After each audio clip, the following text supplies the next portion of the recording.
Me llamo José Antonio Salles, profesor de la Facultad de Teología de Burgos, y estoy entonces a vuestra disposición para que hagamos un debate que yo pienso que ha de ser interesante. Quería preguntarle si los milagros son historias fantásticas de otros tiempos. Y antes ha dicho que las relaciones prematrimoniales eran pecados. Pero una persona que no tiene fe en Dios también puede haber milagros en ella.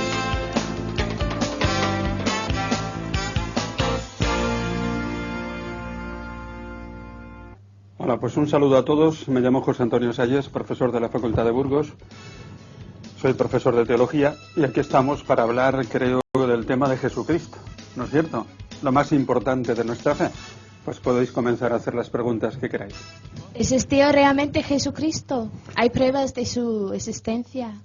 Pues hay tantas pruebas de su existencia que realmente sería, yo diría, de locos no creer en su existencia.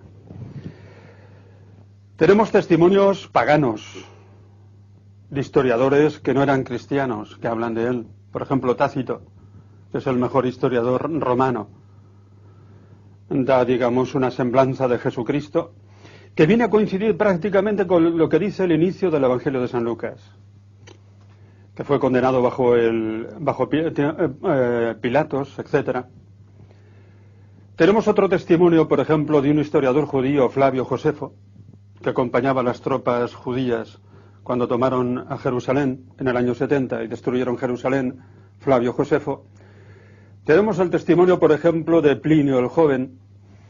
El emperador Trajano, que por cierto era español, le encargó a Plinio el Joven, que era el gobernador de la provincia de Siria, le dijo que hiciera una investigación a ver qué era esa secta de los cristianos que estaba apareciendo.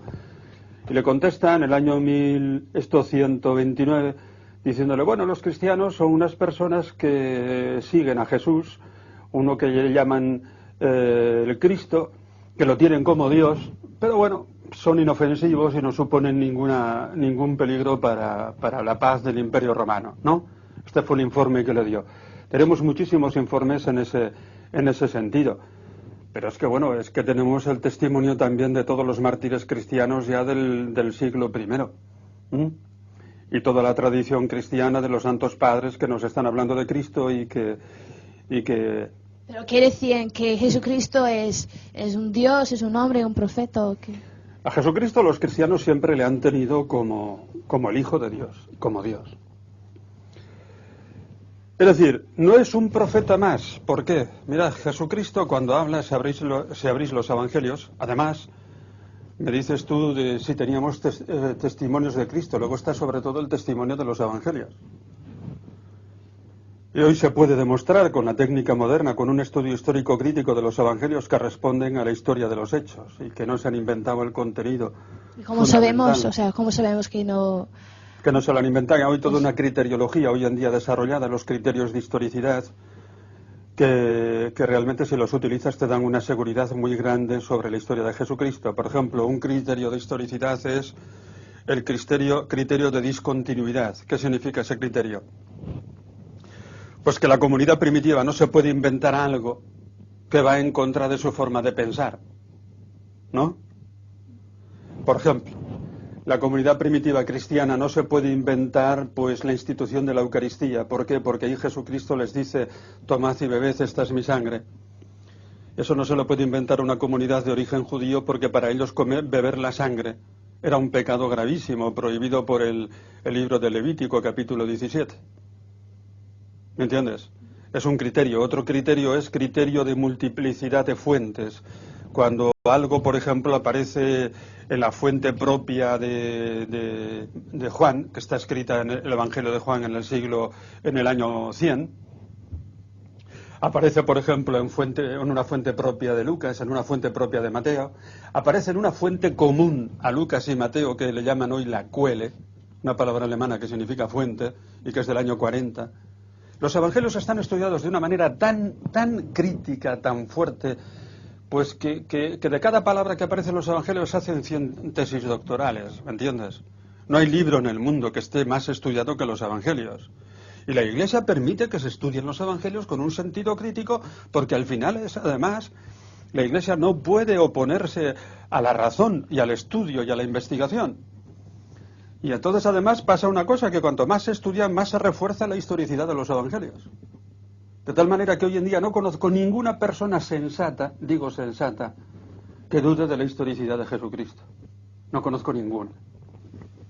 Pero esos estudios que se han hecho de la Biblia, de los cristianos y esto, se habrán hecho también de los de Mahoma, todo el Corán. Ahí está. Yo agradezco mucho esta pregunta. Si emprendes un estudio histórico crítico del Corán, te cortan el cuello, muchacho. ¿Por qué? Porque ellos no permiten ese estudio. Corán significa, en árabe, significa recitación, recitar. Entonces, Mahoma pretendió haber tenido una revelación de Dios que no justificó, ni muchísimo menos, y entonces dijo que se le ha recitado de memoria todo eso y no permiten hacer un estudio histórico crítico. Porque indudablemente si se hace un estudio histórico crítico del Corán, pues se verá que el Corán es un conjunto de dichos, de tradiciones que han sido introducidas ahí, ¿no? Y eso no lo permite el Islam. Bueno, y tenemos claro que Jesucristo existió, ¿no? Pero bueno, no puede ser, por ejemplo, un revolucionario que armó, pues yo qué sé, muchas veces lo han comparado pues con Che Guevara, con cualquier otro revolucionario, ¿no? Que ha armado... Bueno, mira, para comparar a Jesucristo con el Che Guevara hay que tener una ignorancia, yo diría, pues poco común, ¿me entiendes? Porque claro, ¿qué pasa? Pues que mucha gente habla de Jesucristo sin haber abierto nunca los evangelios en su vida, y son capaces de escribir un libro sin haber abierto los evangelios. Entonces, comparas a Jesucristo con el Che Guevara. Hombre, Jesucristo habla del perdón, Jesucristo habla de bienaventurados los pobres, Jesucristo habla bienaventurados los perseguidos, Jesucristo habla seréis bienaventurados cuando os persigan, ¿no es cierto? Jesucristo nos habla pues en esos términos, habla de amor. Y entonces, indudablemente, comparar eso con el Che Guevara, yo creo que hay que ser un poco tontos, digámoslo así, ¿no? Para hacer una comparación de ese tipo. Bastaría simplemente leer los evangelios para darse cuenta de que no tiene nada que ver. Y usted ha dicho antes que era hijo de Dios, pero ¿cómo lo sabemos? Exactamente. Muy bien, la pregunta está muy bien hecha. Mirad, Jesucristo no es un mero profeta. Un profeta cuando habla dice, así habla Yahvé. Jesucristo no empleó esa fórmula ni una sola vez. Cuando Jesucristo habla dice, en verdad yo os digo.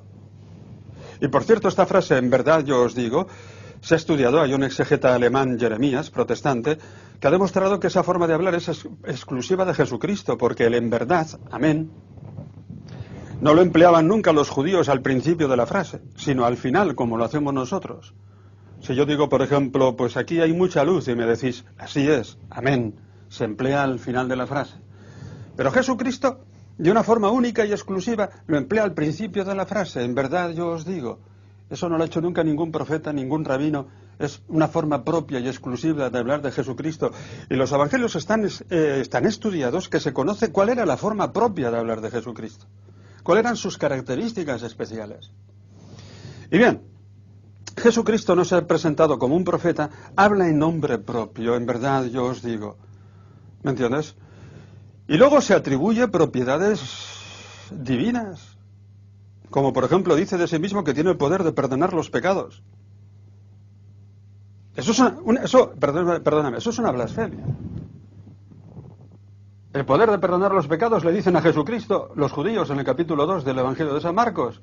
¿Os acordáis cuando meten por el tejado de una casa a un paralítico para que lo cure el Señor? ¿No os acordáis?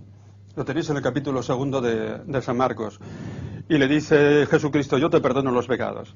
Y le dicen los judíos, pero ¿quién eres tú para perdonar los pecados? Si los pecados solamente los puede perdonar Dios. Y dice Jesucristo al paralítico, para que veáis que yo tengo poder de perdonar los pecados, yo te lo digo, coge tu camilla, vete y anda. Jesucristo cuando dice de sí mismo que tiene poder de perdonar los pecados, cuando dice de sí mismo que es dueño del sábado, dueño del sábado solamente es Dios, en una mentalidad judía. ¿Y Jesucristo qué hace? Los sábados por la tarde se va a la sinagoga, particularmente a la sinagoga de Cafarnaún, que la tenéis allí, todavía en ruinas. Pero yo he visto la sinagoga de Cafarnaún en ruinas. Y digo, pero hombre, por fin he visto la sinagoga de Cafarnaún, donde Jesucristo tantas veces predicó.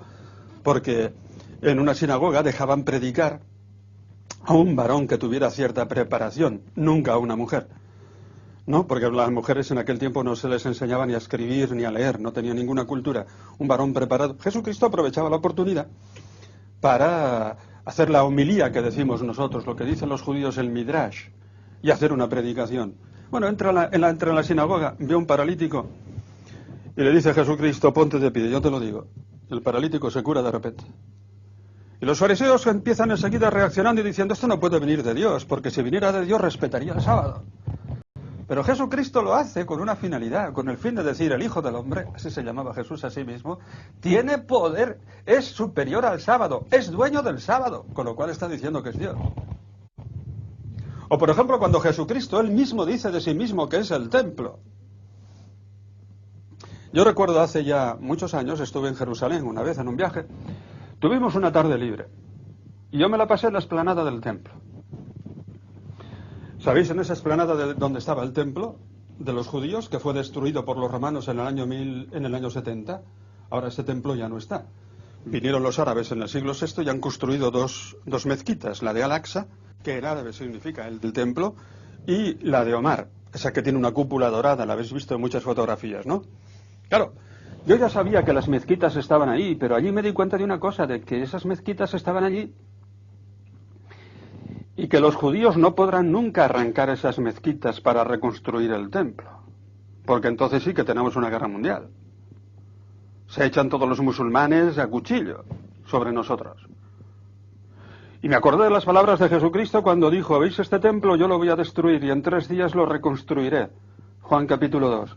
Y anota San Juan, se refería a su cuerpo resucitado. O sea, que según las palabras de Cristo, el templo es el cuerpo resucitado de Cristo y se encuentra allí donde está el cuerpo resucitado de Cristo, es decir, en Eucaristía. Cualquier pueblecito que tenga una iglesia por aquí y tenga un sagrario, ahí está el templo de Dios. Cuando Jesucristo dijo de sí mismo que es el nuevo templo, que va a sustituir al otro, y efectivamente el otro templo de los judíos fue destruido, como digo, en el año 70, está diciendo de sí mismo que es Dios, porque Él es la morada de Dios. Y ya expresamente Jesucristo afirma de sí mismo que es Dios, pues cuando se presenta como Hijo de Dios en un sentido único. En varias ocasiones. Yo y el Padre somos una misma cosa. O cuando pide para sí mismo la misma fe que pide para el Padre. ¿Creéis en el Dios, en el Padre? ¿Creéis también en mí? Juan 14:1. O cuando de sí mismo dice que es el Hijo del Hombre que ha venido. Porque el Hijo del Hombre es una expresión que aparece en el capítulo 7 de Daniel, que se refiere al Mesías. Sí, pero es un Mesías que viene del cielo preexistente, que aparece sobre la nube, que es el lugar exclusivo de Dios, donde aparece Dios. Y por eso recordaréis cuando Caifás le preguntó a Jesucristo, ¿tú eres el Hijo de Dios? ¿Tú eres el Mesías, el Hijo de Dios? Y contesta Jesucristo, sí, tú lo has dicho. Y veréis al Hijo del Hombre venir sobre las nubes del cielo sentado a la diestra del poder. ¿Recordáis esas palabras? Automáticamente Caifás le acusó de blasfemo. Está diciendo que es Dios. A Jesucristo se le condena, no por revolucionario, sino por blasfemo, porque se ha dicho Hijo de Dios. Porque se ha dicho de sí mismo Hijo del Hombre, que era preexistente, el Hijo del Hombre, que aparece sobre el cielo y sobre la nube. Y eso para un judío es una blasfemia. Entonces, indudablemente, compararlo con el Che Guevara, a Jesucristo le condenaron por blasfemo, no por revolucionario. Basta leer los evangelios. Otra cosa es que cuando lo llevan a Pilato, claro, si le dicen a Pilato que es un blasfemo, Pilato dice, bueno, ¿y a mí qué? ¿Qué me venís con eso? A Pilato le cambian la acusación. Y le dicen a Pilato, si tú no condenas a este, eres enemigo del César. Ah, ¿entendido? Entonces lo presentan ya como alguien, digamos, que está contra el César. No es cierto, pero eso ante Pilato.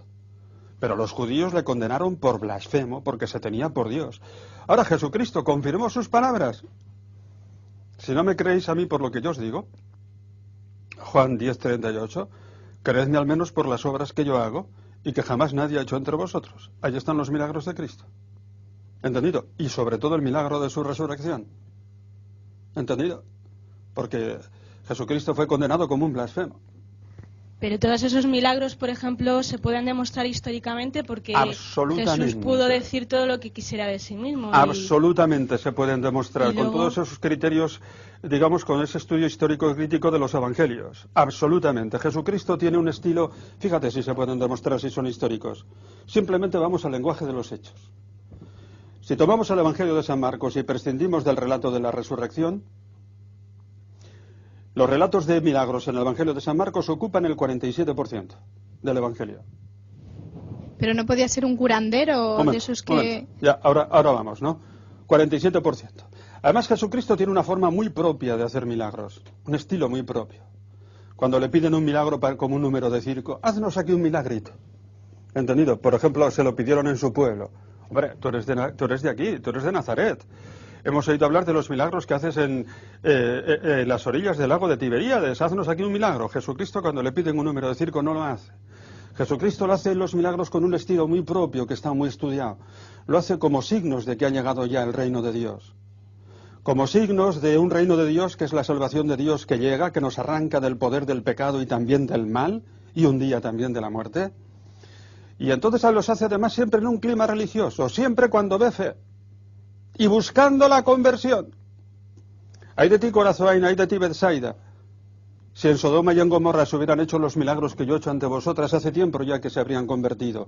Tienen un estilo muy propio, que está tan estudiado, y yo después de haberlos estudiado a lo largo de mi vida, todavía no he encontrado una razón para dejar de creer en ellos. Sí que he encontrado muchos prejuicios, ¿entendido? Pero razones ninguna, y ahí están, digamos, con toda su solidez histórica. También hay otra cosa acerca de la historia de Jesús, ¿no? Porque... vamos a ver, su nacimiento es sospechoso, ¿no? Quiero decir que en los evangelios cuentan que nace de una virgen, que luego sigue siendo virgen porque ha nacido del Espíritu Santo, pero eso ¿cómo se puede demostrar históricamente? ¿Cómo se puede demostrar históricamente? Muy bien. Eso, los que han atacado a la historicidad de ese relato, de la concepción virginal de Jesús, han dicho que, bueno, ahí pues Mateo y Lucas han recurrido pues, digamos, a la teología del Antiguo Testamento, porque en el Antiguo Testamento también cuando algún personaje importante iba a nacer, se dice que nace de una virgen, ¿no? Y entonces es una forma literaria de decir que se trata de un personaje importante, ¿no es cierto? Porque ha nacido de una virgen. Eso es lo que han dicho los críticos de los evangelios. Pero tú vas al Antiguo Testamento y resulta que eso no aparece nunca en el Antiguo Testamento. ¿Por qué? Porque ser virgen en el Antiguo Testamento no es ninguna gloria para una mujer. En el Antiguo Testamento una mujer tiene que estar casada y tiene que tener hijos. De tal manera que la hija de Jefté, porque iba a morir virgen, lloró su virginidad por los montes, dice la Escritura. Y no hay ningún caso en el Antiguo Testamento en que se ve que una persona haya nacido de una mujer virgen. La virginidad no era estimada. Un rabino en tiempos de Jesucristo que no se quiso casar, pues hicieron un juicio. Y él tuvo que firmar un documento en el cual decía que él quería dedicarse a la Torá y que estaba mejor soltero, pero que no despreciaba el matrimonio. Realmente la virginidad en el mundo del Antiguo Testamento no se aprecia en absoluto. Por lo tanto, es un falso recurso. Y entonces, pues indudablemente, ¿por qué Jesús es concebido así? Para que comprendamos que no viene de los hombres, no ha nacido de la voluntad de los hombres, sino que viene como don de Dios. Y justamente, pues, es el signo de que viene de Dios. ¿Me entiendes? Es el signo claro. Eso solamente lo sabe María. Pero María indudablemente lo ha contado. Porque sabéis la historia, ¿no es cierto? María, pues, marchó después de concebir a Jesús, inmediatamente se marchó a las montañas de Judea a ayudar a su prima Santa Isabel. Allá estuvo 6 meses, volvió y lógicamente al volver pues se le vio que estaba embarazada. Entonces al verla a San José de esa forma pensó que la había traicionado. Y dice el relato de San Mateo, y viendo San José siendo una persona justa, no quiso denunciarla, porque podía denunciarle y le tenían que apedrear por haber sido traidora a su novio. Y entonces resolvió abandonarla en secreto. Y entonces al ángel le dice, Mateo, José, no tengas miedo de recibir a María porque lo que lleva en su vientre es fruto de Dios. Entonces es un signo, Dios cuando entra en la historia nos da un signo, de la misma manera que por ejemplo que con Abraham, ¿no? Le llamó Dios. Y para que comprendiera que era Dios el que le hablaba, le dio un signo. Él estando casado con una mujer ya muy anciana, Sara, que no podía tener hijos, concibió un hijo, ¿no es cierto? Pues entonces, de esa misma manera, cuando entra Jesús en la historia, se nos da un signo, un milagro, para que comprendamos que no es fruto de los hombres, que es un don de Dios, que ahí viene el Hijo de Dios. Y entre tantos milagros de todo esto de la concepción, los que comentaba antes de la vida pública y todo eso, ¿cómo sabemos? Vaya, es que hubo muchos que no creyeron en eso al verlo y lo tenían delante. ¿Por qué hay que creer después si no...? Los milagros los vieron. Los milagros, gracias por la pregunta, los milagros los vieron. Pero lo que pasa es que los milagros interpelan. Te obligan a tomar una opción. Es decir, si tú aceptas a Jesucristo, tienes que cambiar de vida. Y entonces resulta que muchos no quisieron, indudablemente porque son libres, no quisieron someterse. Vamos a poner un ejemplo, capítulo 9 de San Juan, el ciego de nacimiento, ¿recordáis? Es una historia preciosa que cuenta San Juan de un ciego de nacimiento. Además, San Juan cuando cuenta da todos los detalles históricos porque es un testigo directo. Habla de la piscina de Siloé. Yo recuerdo cuando estuve en Jerusalén tenía unas ganas enormes de ver la piscina de Siloé. Tantas veces había leído ese texto que quería tocarla, quería tocar el agua. Yo iba a Jerusalén a tocar, ¿no es cierto? Todo aquello que yo había estudiado. Ahí está en su sitio, donde dice San Juan. Bien, era un ciego de nacimiento, conocido por todo el mundo. Y San Juan pita a 3 personajes frente a ese milagro. Los judíos, los padres del ciego y el propio ciego. Los judíos lo han visto y han investigado y se lo preguntan a él 2 veces. Se lo preguntan a sus padres a ver si realmente era ciego de nacimiento. Y lo tienen muy claro, pero no se pueden convertir, ¿sabéis por qué? Por soberbia. Dicen, nosotros no adoramos a ese, nosotros tenemos a Moisés. ¿Ves? La soberbia no deja aceptar la verdad. Los padres del ciego saben perfectamente que su hijo era ciego de nacimiento. Pero no quieren complicaciones porque los echan de la sinagoga. No se convierten por comodidad. ¿Me entendéis? Y el propio ciego dice, vamos a ver, ¿qué ha pasado aquí? Yo sé que era ciego de nacimiento. Jamás se ha oído decir que un hombre le dé la vista a un ciego de nacimiento. Por lo tanto, el que me ha curado a mí viene de Dios. Y lo echaron de la sinagoga. ¿Y sabéis lo que es eso para un judío que lo echen de la sinagoga? Pues es comulgarlo, maldecirlo, decirle que es un condenado, que no tiene salvación. Y entonces se encuentra con Jesucristo, Jesucristo se encuentra con él y dice, ¿qué? Te han echado de la sinagoga. Y le dice a Jesucristo, ¿tú crees en el Hijo del Hombre? Y le pregunta al ciego, dime quién es para adorarlo. Yo soy. Y le adoró. Esto es muy bonito. ¿Por qué? Porque fijaros, creer no es como un problema de matemáticas, ¿me entiendes? Un problema de matemáticas no interpela tu vida. Tú puedes hacer un problema de matemáticas y seguir tu vida como te dé la gana. Pero si crees en Jesucristo tienes que cambiar de vida. Y entonces, ¿qué pasa? Que aunque tengas un milagro, hay gente que no quiere. Unos por soberbia, otros por comodidad. Y si crees en Cristo, te echan de la sinagoga. Muchachos, si tú crees en Cristo hoy, en tu facultad donde estudias y das testimonio de Cristo, te van a echar de la sinagoga, es decir, se van a reír de ti, empezando por tus profesores. Te van a complicar la vida, te van a decir que te han comido el coco. Pero muchachos, siguiendo a Jesucristo no encuentra la verdad y la libertad. Jesucristo dijo una frase tremenda, el que busque su vida la perderá, el que la pierda por mí la encontrará.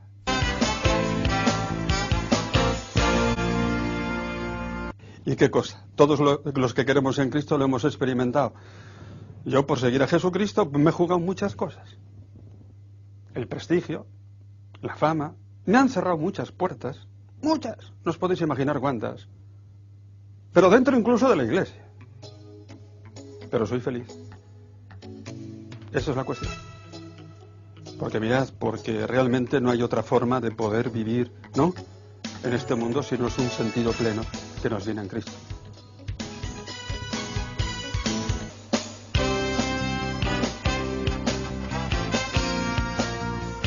Me llamo José Antonio Salles, profesor de la Facultad de Teología de Burgos, y estoy entonces a vuestra disposición para que hagamos un debate que yo pienso que ha de ser interesante. Quería preguntarle si los milagros son historias fantásticas de otros tiempos. Y antes ha dicho que las relaciones prematrimoniales eran pecado. Pero una persona que no tiene fe en Dios también puede haber milagros en ella.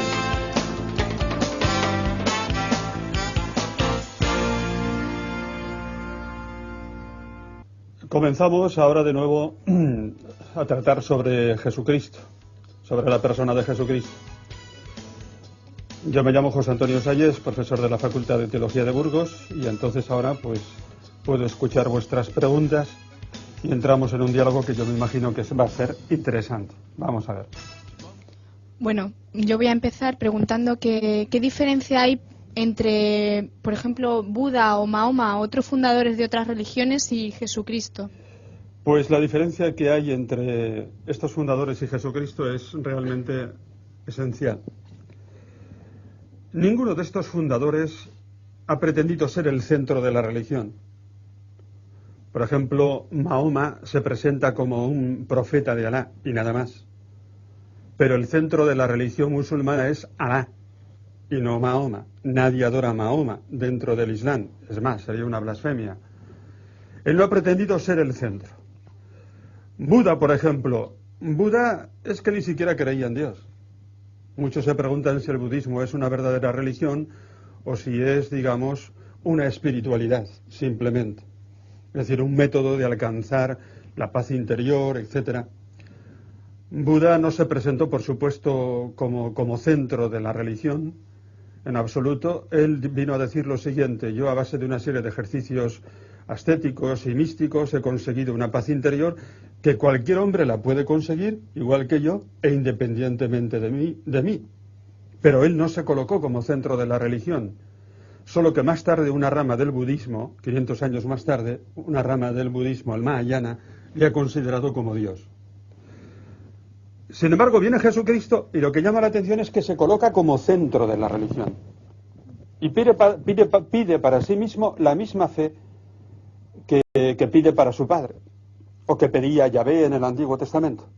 Por ejemplo, nosotros conservamos en los Evangelios frases cortas de Jesucristo que se llaman en griego logion, porque Jesucristo, a la hora de enseñar, utilizaba los métodos mnemotécnicos que había en aquella cultura y que utilizaban los rabinos.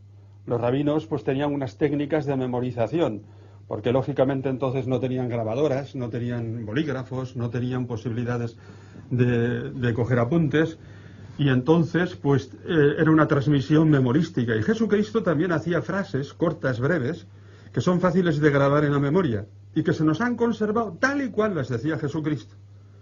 La mayoría de ellas están recogidas en una fuente anterior a los Evangelios, que se le llama hoy en día la Cuele, y que estaba escrita para el año 40, fijaros, ¿no?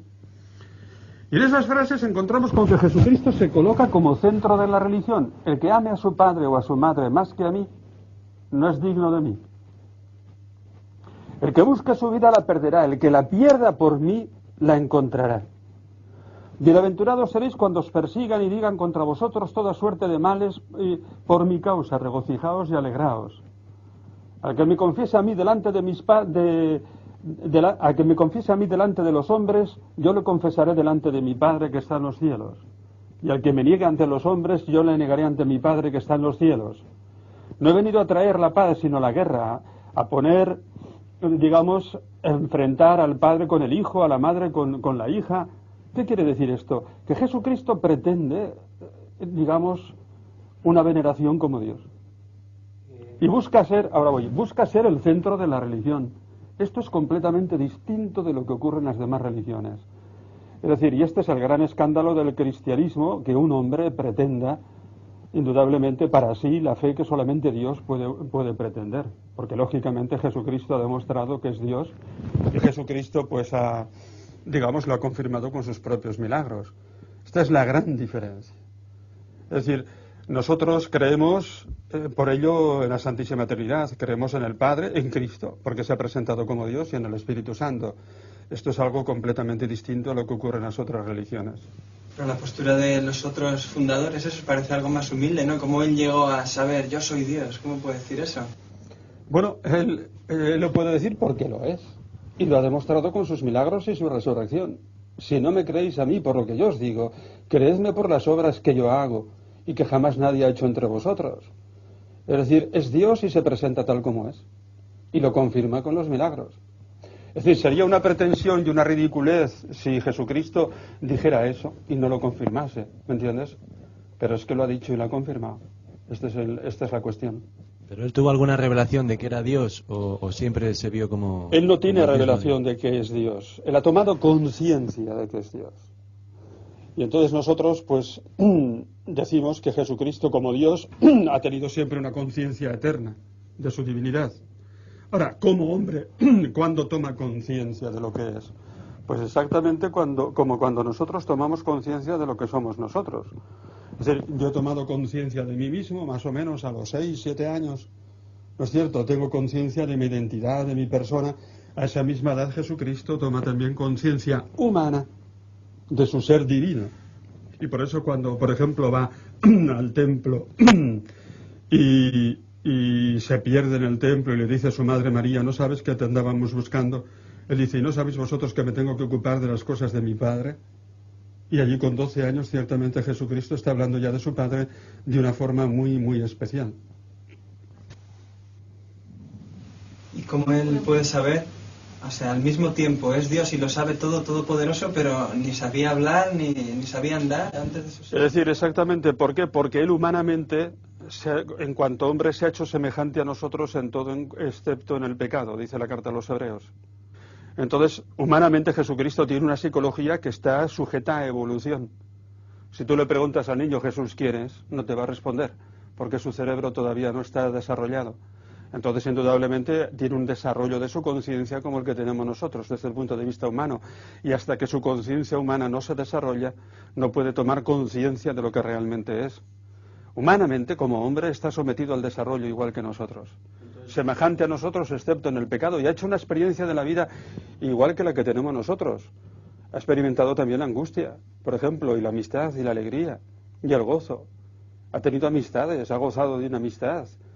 Él, por ejemplo, tenía amistad con los 3 hermanos de Lázaro, Marta y María, ¿no? En Betania. Iba a decir que iba a tomar un café con ellos, pero entonces todavía el café no había sido descubierto, ¿no? Pero se tomaría un té y hablaba con ellos y tenía amistades.